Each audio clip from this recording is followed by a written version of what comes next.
Now, I asked Jeffrey to go backstage so Jennifer and I could talk openly about what she wants now without the intimidation and control of her husband sitting there at her elbow. Now, put Jennifer's picture up in that big screen, please. Just look at yourself. What do you see? I see somebody in a lot of pain.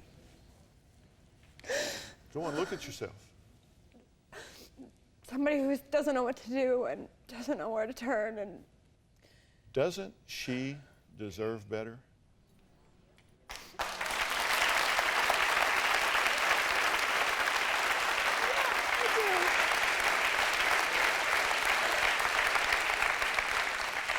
Let me go through a list of things that I want you to hear and know. Number one, this is not your fault. Okay? This is not your fault. It's not your fault. Number two, it isn't fair. You shouldn't have to be dealing with this. You shouldn't have to be bundling your kids up and taking them to a shelter if that's what it comes to. You shouldn't have to be putting up with this. You didn't do anything to deserve this. It isn't your fault. There is no way he can justify his behavior by your conduct. This isn't your fault. Okay? nice to hear somebody else say that.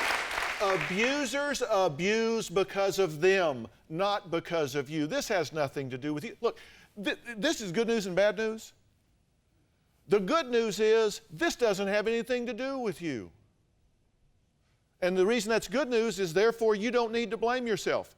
The bad news is this doesn't have anything to do with you, which means you can't fix him. You can't fix him because it's not like, okay, if I'll just be a better wife, if I'll just be more loving and attentive and responsive, if I'll just stay pregnant the rest of my life, whatever, that wouldn't work. No, You've it done doesn't. it, right? I've tried to, even against what I feel inside, I've tried to like hold his hand more and be nicer and to do nicer things so that he'll stop, so that he'll just stop. I know it's not me, and this is all way before I ever arrived that this stuff was in him, but... This has nothing to do with you. This has to do with his anxiety, his lack of self-esteem, his fear about control. He feels out of control in his life and his world, and his thought is if he controls you, then he will feel orderly inside. This isn't love that does this. Do you get that? I know that. He may not even like you. I don't know. I know. Well, I tell him that, and he'll criticize everything I do and say and how I act, but then he tells me, oh, I love you so much. And I said, you don't even like me. You tell me all the time, you don't like this, you don't like that. Why are you trying so hard to keep me when you don't even like me? Do you understand how I'm answering that question? Why is he trying to keep you if he doesn't even like you? He is trying to keep you because you represent to him order in his world. If he feels like he's in control of you, then he has this misperception, this distortion that he is in control of the world. But while he's trying to control you, where's his business? In the ditch. Everything is falling down around him because he is focused and obsessed on you. The number one tool of the abuser is to isolate their victim. He's done that pretty good. They've got to cut you off. They've got to cut you off from family, cut you off from friends, cut you off from church, cut you off from the outside world, because then they got you.